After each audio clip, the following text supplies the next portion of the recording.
오늘 주신 말씀 중심으로 잠깐 동안만 좀 은혜를 나누겠습니다.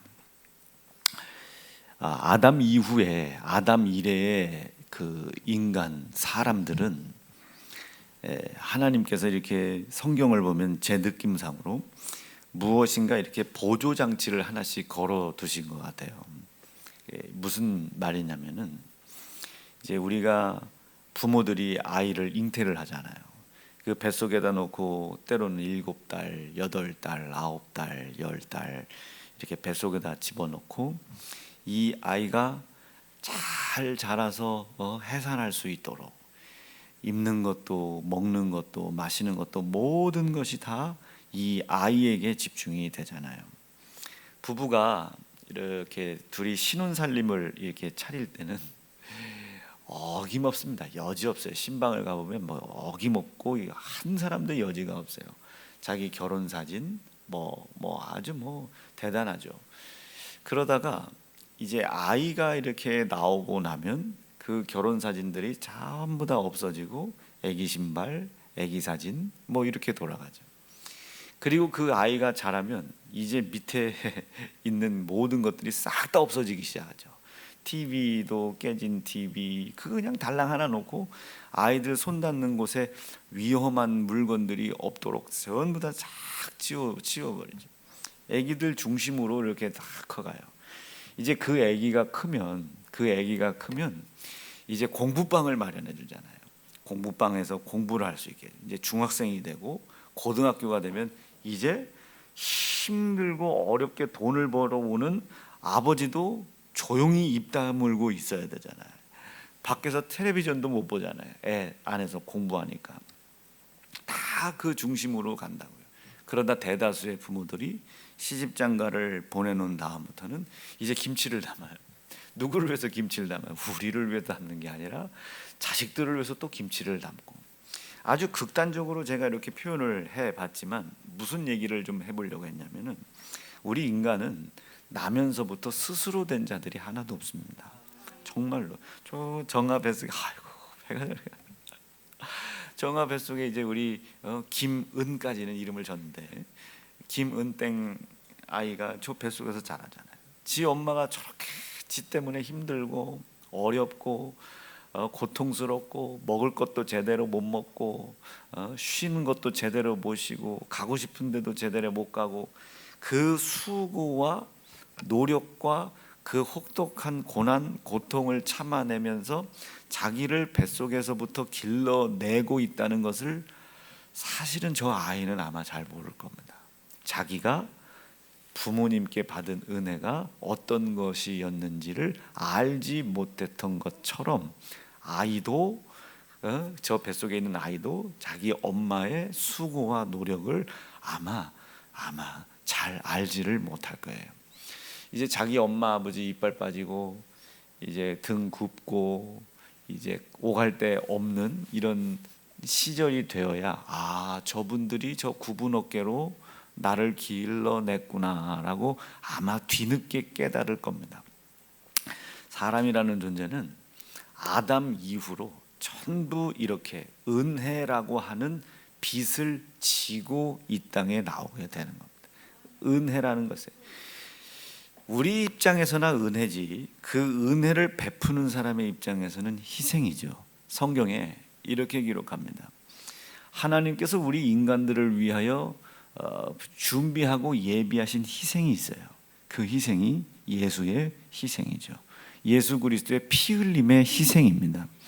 하나님의 입장에서는 그 희생으로 우리에게 은혜를 베푸시는 겁니다.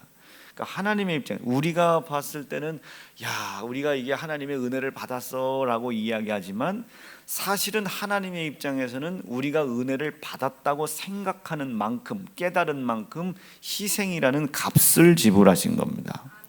희생이라는 값을. 이제 아기가 나와요. 얼마나 이쁘겠어요. 누구를 닮았든지 우리 가정을 통해서 이 새 생명이 나왔다는 것에 대해서 얼마나 신기하겠습니까? 얼마나 이뻐요. 그 아이를 위해서 이제 공간을 마련해주고 그 공간에 아이의 분유, 기저귀, 물티슈, 장난감 그 아이를 위해 만든 공간에 그 아이를 위한 것들을 막 이렇게 다 채워나가죠. 이 아이는 그렇게 부모들로 인하여 자기가 그런 은혜를 받고 있다는 것을 전혀 알지 못하죠.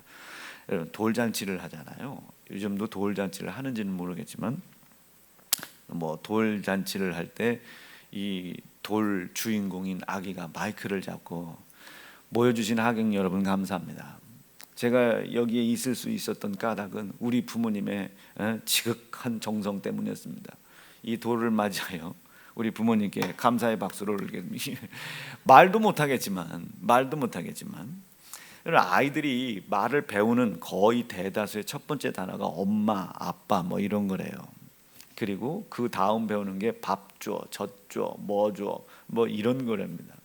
사실 이게 은혜라는 것을 우리 사람들이 정말로 깨달을 수 있는 존재라면은 말을 시작하면서 아마 부모님께 무릎을 꿇고 감사했다고, 당신의 10개월 동안의 이 희생이 나를 낳게 했다고 이런 것들이 나와야 될 텐데 사실 그렇지 않아요. 젖 달라고 울죠. 기저귀 갈아달라고 울죠. 안 준다고 울죠. 달라고 떼쓰죠. 마트 가면 장난감 사달라고 하죠. 전혀 전혀 부모로부터 받은 은혜를 알야 알 수도 없는 과정 속에서 이제 인간들이 자라가는 거예요. 하나님도 마찬가지입니다. 우리 입장에서야 하나님께 은혜를 입었다 하지만, 은혜를 받았다고 하지만, 우리가 하나님의 은혜를 깨달은 만큼 하나님은 우리에게 먼저 희생이라는 값을 지불해 놓으신 거죠. 이것을 우리가 아는 겁니다. 이게 은혜를 깨달았다, 이게 은혜를 받았다 이래. 근데 우리 하나님께서는 그 희생이라는 값을 정하셨어요. 피의 값으로 정하셨어요. 그래서 그 피의 값으로 하나님의 은혜가 우리 안에 있음을 우리에게 알게 하시려고 구약 시대 때는 제사로, 그리고 신약 시대 때는 예수의 고난과 피의 희생으로 그 희생의 값을 정하셨다고요. 우리가 은혜를 받을 수 있는 길을 열어놓으시고, 우리가 은혜를 받았다고 고백한 만큼 그 은혜가 땅에 떨어지거나 무의미한 것이 되지 않도록 하나님은 이미 값을 지불해 놓으셨습니다. 성경은 그 값을 딱 한 가지로 얘기해요. 구약 시대 때도 피고 신약 시대 때도 피해요. 히브리 말씀에 보니까 이런 말씀이 있죠. 율법으로서 시작. 율법을 쫓아 거의 모든 물건이 피로써 정결케 된답니다. 값을 하나님이 정해 놓으셨어요. 우리가 저 율법을 놓고 보면 우리가 율법을 지키려 지킬 수 없는 자잖아요. 율법을 놓고 봤을 땐 우리는 죄인입니다. 율법을 놓고 봤을 땐 무능하고 무기력한 인간이에요. 그러나 율법을 쫓아 모든 물건이 피로써 정결케 된답니다. 알지 못한 모든 것들을 덮는 거예요. 이해할 수 없는 것을 덮는 거예요. 무지한 걸 덮는 거예요. 무모한 것을 덮어주는 것을 하나님께서 피로 딱 정해 놓으셨단 말이에요. 율법을 쫓아 죄를 지을 수밖에 없는 이 우리들 안에 있는 죄가 요구하는 사망의 모든 값들을 피로써 정결케 하나니. 근데 저기에 율법 시대 때는 왜 거의라는 단어를 썼냐면, 짐승의 피로는 우리의 죄를 온전하게 완전하게 덮을 수 없잖아요. 1년에 한 번씩 이게 하잖아요. 그래서 율법으로는 우리가 의로울 수 없는 자들인데, 율법으로 의로울 수 없는 우리 안에 있는 모든 죄를 하나님이 피로써 정결하게 하시기로 결정하셨다. 그러나 구약 시대 때는 우리를 정결케 하는 피가 1년 된 짐승의 피이었기 때문에 완전하게 정결하게 하진 못하고 1년에 한 번씩 계속 정결하게 하고 계시다는 것을 하나님 앞에 나와서 그 믿는 믿음을 보여야만 했다. 그러나 시작. 피 흘림이 없은즉 사함이 없느니라. 그럼에도 불구하고, 너희가 그것이 매해 반복되고 있음에도 불구하고 하나님께서 나에게 이 피로써 정결하게 해주겠다고 약속하신 약속을 믿고 있음을 나와서 보여드려라. 이것이 이제 이후에 완전하고 온전하게 하는 예수의 피로 완성이 될 것이다. 그래서 히브리서 9장을 통해서 분명히 하나님은 말씀하신다고요. 우리에게 하나님이 은혜를 베풀기 위하여 하나님이 값을 지불하셨다. 우리가 목사님 오늘 은혜 받았습니다 하잖아요. 은혜를 받았다는 것을 인정한 만큼 하나님은 그 은혜를 우리에게 베풀기 위해 희생이라는 값을 먼저 지불하셨다는 것을 우리가 깨닫게 되는 겁니다. 그럼 이왕이면 은혜를 많이 받았다고 하는 게 낫겠어요? 오늘 은혜가 될랑말랑했다고 하는 게 낫겠습니까? 성경은 명확히 얘기해요. 우리의 입에 고백한 대로 하나님이 역사하시겠다는 거예요. 우리의 입에 고백한 대로 우리의 소리가 하나님께 들려지잖아요. 땅에서 들린 소리 그대로, 너희의 부르짖는 그 소리 그대로 내가 시행하고 이루리라 해서, 은혜는 앞에서 무언가를 잘 해내고, 은혜는 무엇인가 앞뒤가 완벽하고 온전한 곳에 있는 것이 아닙니다. 은혜는 내 안에 있는 거예요. 오늘 저 말씀이 나를 살리는구나. 오늘 저 말씀이 나를 또 인도하시는구나. 오늘 저 말씀으로 인하여 내가 내 스스로의 지혜와 지식과 힘이 아닌, 내가 하나님께서 약속하신 아들 예수의 피로 내가 하나님의 은혜 안에 있을 수 있음이 오늘 말씀을 통해, 예배를 통해 깨달아졌습니다. 하나님 은혜 받았습니다 라고 내가 인정한 만큼 하나님께서 미리 예비해 주신 희생의 값, 아들 예수의 피의 값이 내 안에서 일하고 역사하시는 겁니다. 옆 사람 하시고 오늘 은혜 받고 있습니다. 고백한 만큼 아들 예수의 피의 희생의 값을 하나님께서는 우리가 높이고 있다고 생각하시기 때문에 더 큰 은혜를 주실 수밖에 없는 겁니다. 그 은혜가 우리 안에 있음을 하나님은 눈에 보이는 것으로 증거하기 시작한다는 거예요. 어떤 사람은 은혜 받고 병 고치는 사람이 있겠죠. 어떤 사람은 은혜 받고 돈 버는 사람이 있을 수 있겠죠. 어떤 사람은 은혜 받고 고난과 고통, 고단한 삶의 문제를 해결받는 사람도 있을 수 있겠죠. 그 문제 해결이 은혜 받는 목적은 아닌데 우리가 은혜를 받고 나면 그런 일들도 나타나는 겁니다. 어떤 사람은 은혜 받고 귀신이 떠나가는 사람도 있겠죠. 어떤 사람은 은혜를 받고 죽은 사람이 살아나는 사람도 있을 수 있고, 어떤 사람은 은혜를 받고 물이 갈라지고 이적을 체험하는 사람도 있을 수 있겠죠.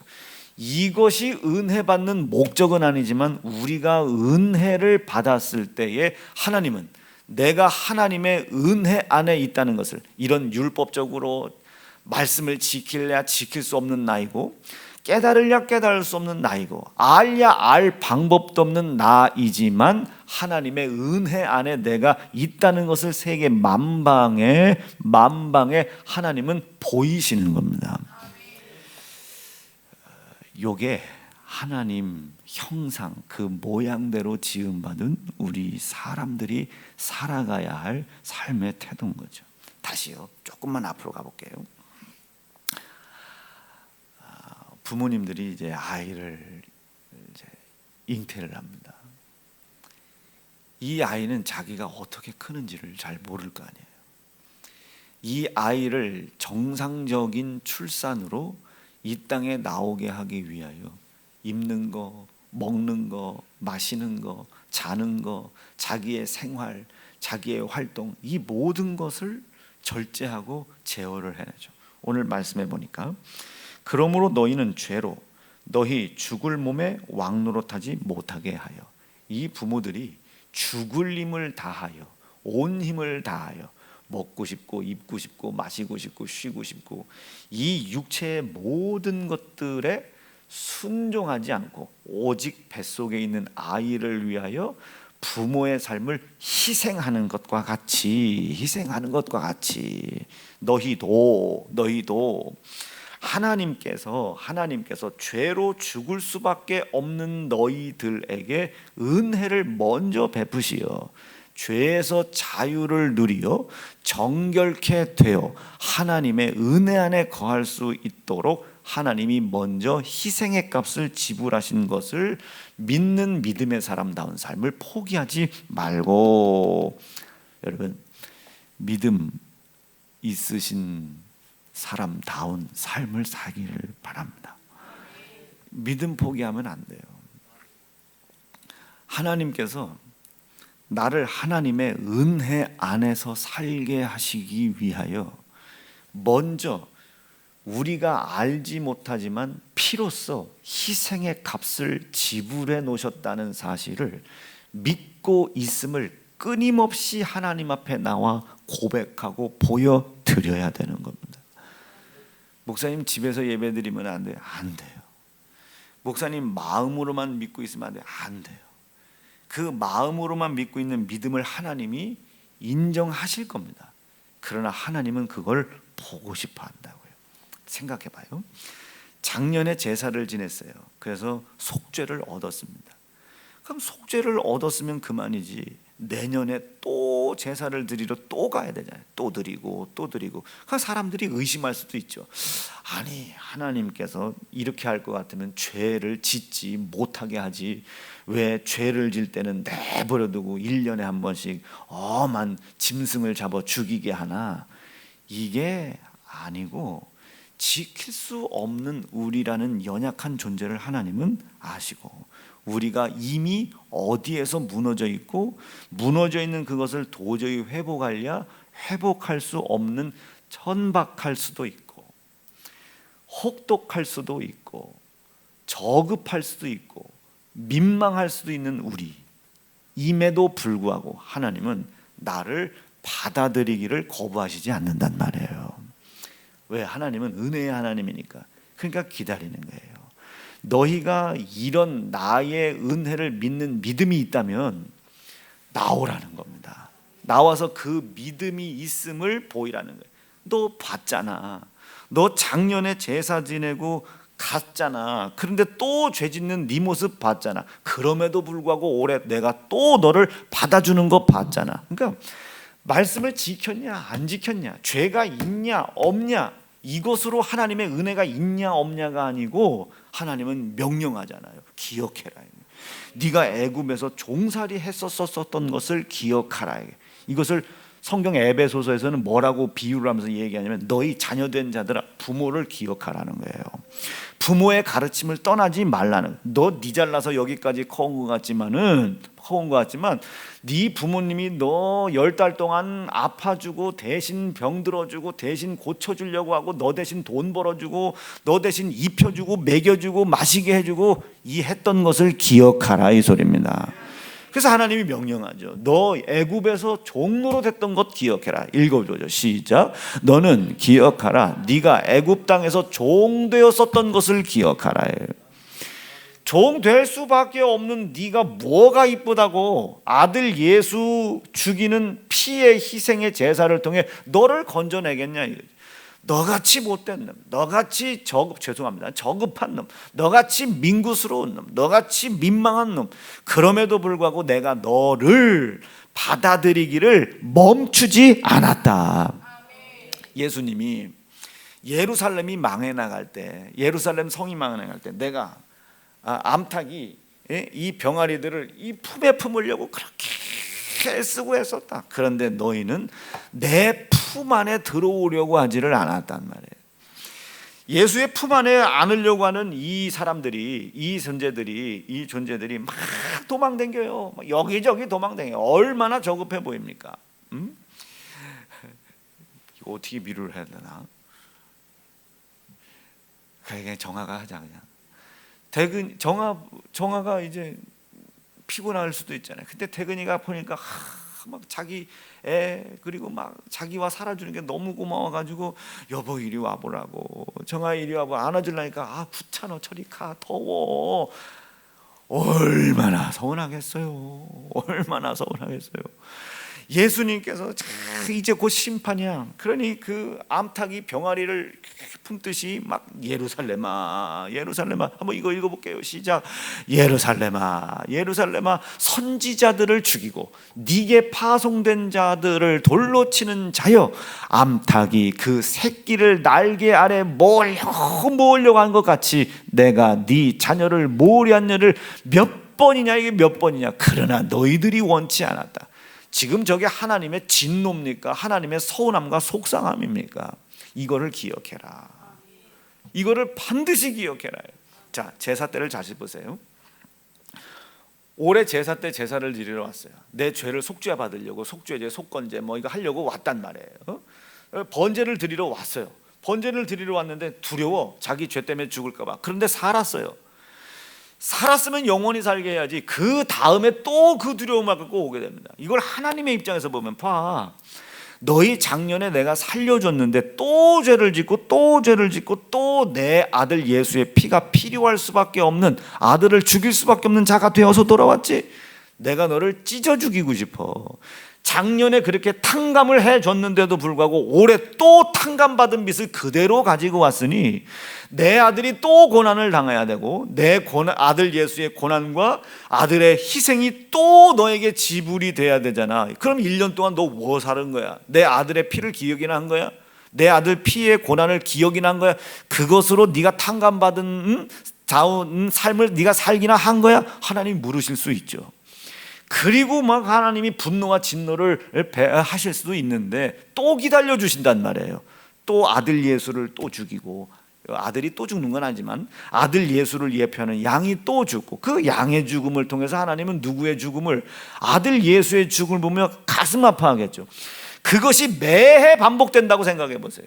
사는 건 백성들은 매해 살지만 죽는 건 누가 죽는 거예요? 아들이 죽는단 말이에요. 하나님의 입장에서는 작년에 죽을 거 살려준 그놈이 올해 또 죽을 죄를 가지고 또 왔어요. 누가 또 죽어야 돼? 아들 예수가 또 죽어야 된단 말이에요.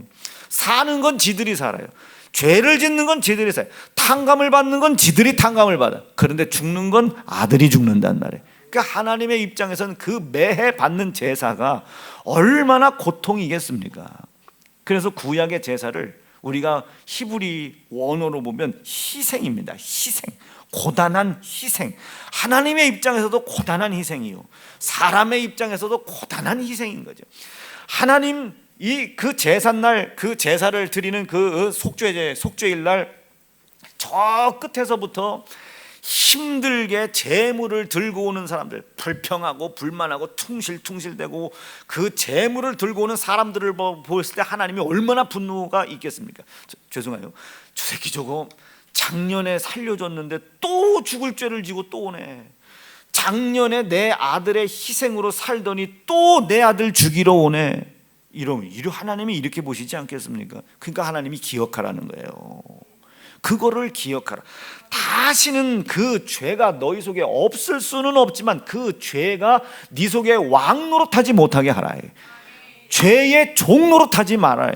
싸워내라. 이게 싸워내라. 그리고 어김없이 다시 1년에 한 번씩 제사를 드리는 속죄일날 또 오죠. 제물을 또 준비해서 온단 말이에요.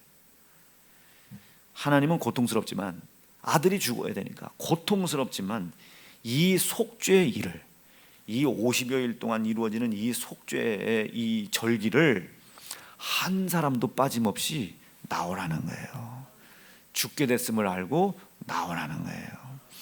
하나님의 은혜가 먼저 있음을 알고 나오라는 거예요.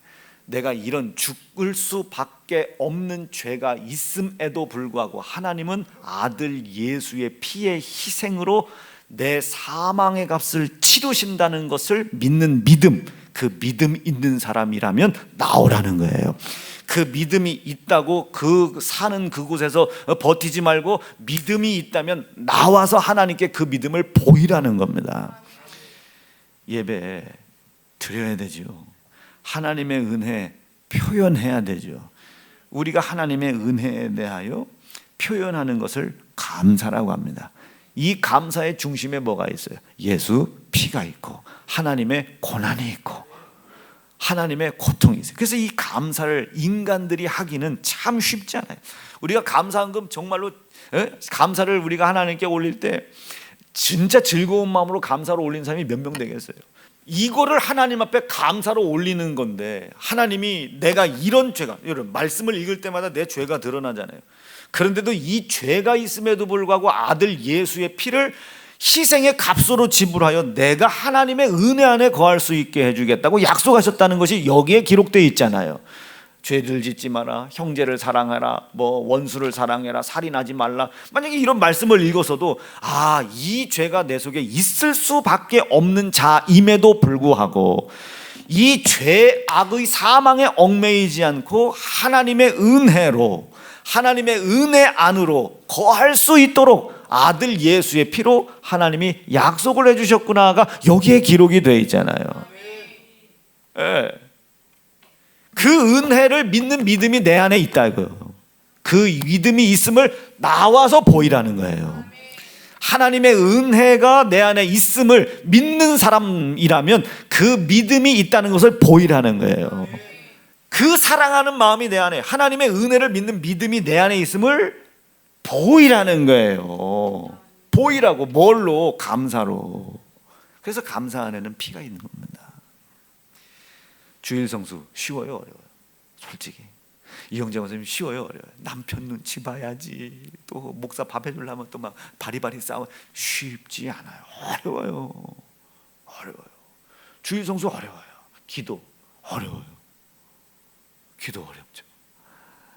밤 9시 기도에 여러분 쉽겠어요? 어려워요. 우리 기도하러 나옵니까? 아니, 나 이 말씀을 보아하니 기도할 수밖에 없는 놈이야.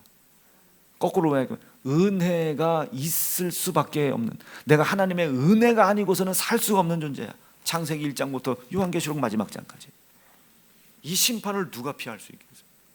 이 말씀을, 책을 펴놓는다는데 이걸 펴놓고 형제 사랑했니? 남편 사랑했니? 물론 이렇게는 묻지 않겠지만 그 심판 때에 이 말씀의 기준을 우리가 통과할 수 있겠냐고요. 그러니까 이 말씀을 늘 읽을 때마다 은혜 아니면 살 수가 없습니다. 하나님이 나에게 은혜를 베풀기 위하여, 은혜를 받을 자격이 안 되는 나의 죄의 값인 사망을 아들 예수의 피로 이미 지불하신 것을 내가 믿습니다. 그 피로 하나님의 은혜가 내게 있음을 제가 믿습니다. 이 믿음이 있음을 보이라고요. 이게 감사입니다. 피 묻은, 예수의 피 묻은 은혜에 대한 감사. 그래서 그 감사가 어려워요. 1년에 한 번씩 제물을 들고 그 제사가 있는 예루살렘까지 걸어가기가 쉽겠습니까? 최장 막 500km에서 수백 킬로를 그 짐승을 데리고 와야 되는데 어렵죠. 퉁실퉁실됩니다. 불평하기도 하고 불만하기도 하고, 막 가야 되는 거냐 말아야 되는 거냐. 이럴 거면 좀 예루살렘 북쪽에다도 조금 하나 조금 지점을 만들어 가지고 좀 다니기 편하게 하면 얼마나 좋냐고 말이야. 수없이 막 불평 불만과 막 그런 게 있다면, 그래서 침례교단은 지성전 지교회를 인정하지 않아요. 지교회를 뭐 이런 이유 때문인지는 모르지만 침례교단은 지교회를 인정하지를 않더라고요. 그러니까 막 세연중학교 제2성전 이런 거 인정하지 않다. 독립적으로 다 교회를 만들어 놓고 그 지역을 관할하고 이렇게 얘기를 하더라고요. 그게 어떻게 보면 성경적일 수도 있을 것 같아요. 그러니까 그 북쪽 끝에서부터 그 사마리아 거기서부터 이 남쪽 끝, 이 길이가 뭐 한 몇백 킬로, 뭐 지금 서울과 부산만 해도 400km라는데 이게 얼마나 더 한 1000km 가까이 되나 모르겠네. 이거를 짐승 하나를 들고 그 가족의 수대로 짐승 들고 거기서 이 수백 킬로를 걸어온다고 생각해 보세요. 얼마나 힘들겠어요. 오다가 보면 도둑놈도 있고 강도도 있고, 또 짐승이 오다가 자빠져서 다리가 상하거나 버짐이 펴거나 하면 또 다시 가야 돼. 그러니 이게 얼마나 힘들겠습니까? 이게 쉽지가 않죠. 쉽지가. 아마 제사를 드리는 속죄일 첫날 도착하는 사람들은 뭐 거의 별반 없을 거예요. 예루살렘의 성에서 가장 가까이 사는 사람. 그래서 우리가 이런 거를 성경에서는 이렇게 표현하기도 해요. 성전을 중심으로 살아라.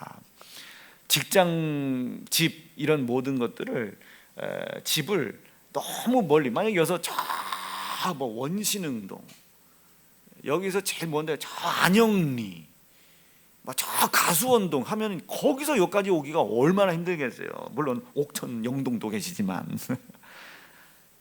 가까이 이렇게 또 얘기했다. 난 집 근처로 가야 돼. 안 돼. 이영정 원사님 오라고요. 성전을 중심으로 살아라 이거죠. 이해되시면 아멘입니다. 성전을 중심으로 살아라고. 그거 얼마나 힘들겠어요. 그러니까 하나님의 은혜를 믿는 믿음을 가진 사람이 얼마나 고달픈 삶을 살겠습니까? 아이 기관장들 뭐요? 고달퍼요. 아이 목회자들 사역자들 뭐 고달프다고요. 하나님의 은혜가 내 안에 있음을 인정하는 믿음을 키우기가 사실은 고달퍼요. 그 은혜가 내게 있음을. 그러나 하나님은 보이라는 거예요. 그 감사가 어려워요.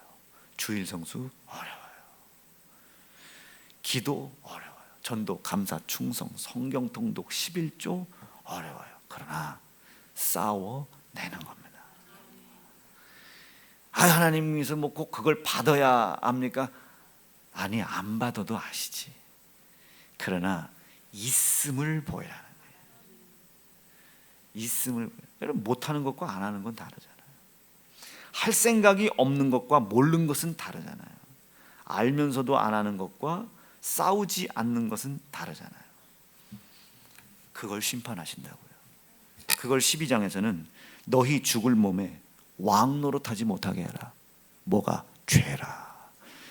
그 죄가 왕 노릇하지 못하게. 죄를 기억해라.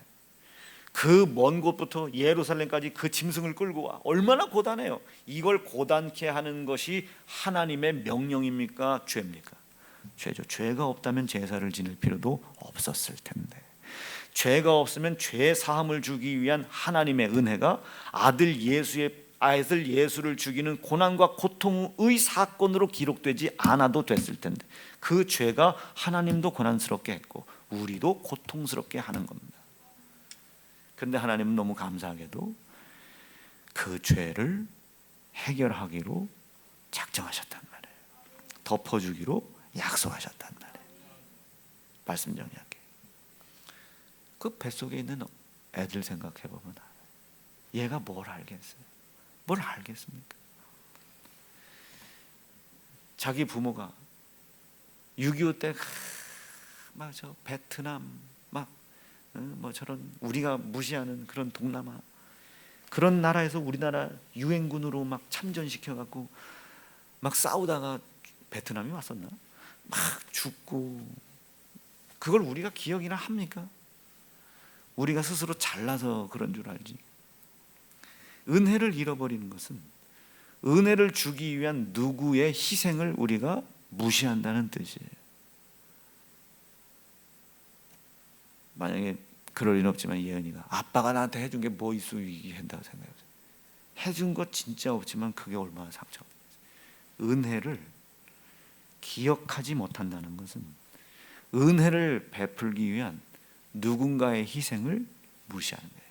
히브리 6장에 너희는 다시는 예수의 피를 현저히 욕보이는 자가 되지 말라. 읽어보죠. 시작. 타락한 자들은 다시 새롭게 하여 회개할 수 없나니 이는 자기 하나님의 아들을 다시 십자가에 못 박아 현저히 욕을 보임이라. 예수의 피를 욕보이지 말라.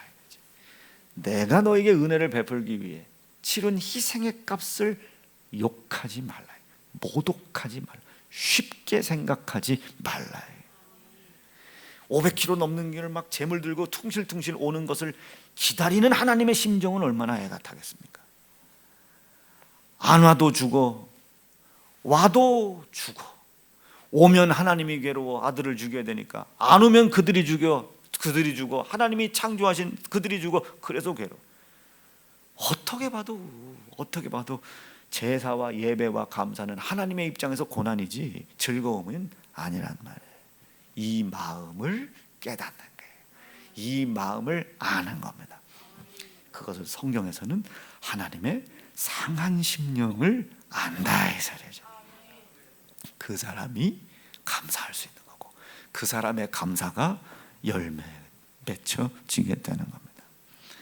하나님의 사랑으로 은혜의 빚진 자 됨을 인정하시고 그것을 믿는 믿음이 내 안에 있음을 하나님 앞에 나와 감사로 보이실 수 있기를 바랍니다. 주일 성수, 11조, 감사, 전도, 충성, 기도, 성경 통독. 이 7가지가 왜 그렇게 힘든지 아시겠죠? 우리는 살아내야 합니다. 두 주먹 불끈 쥐시고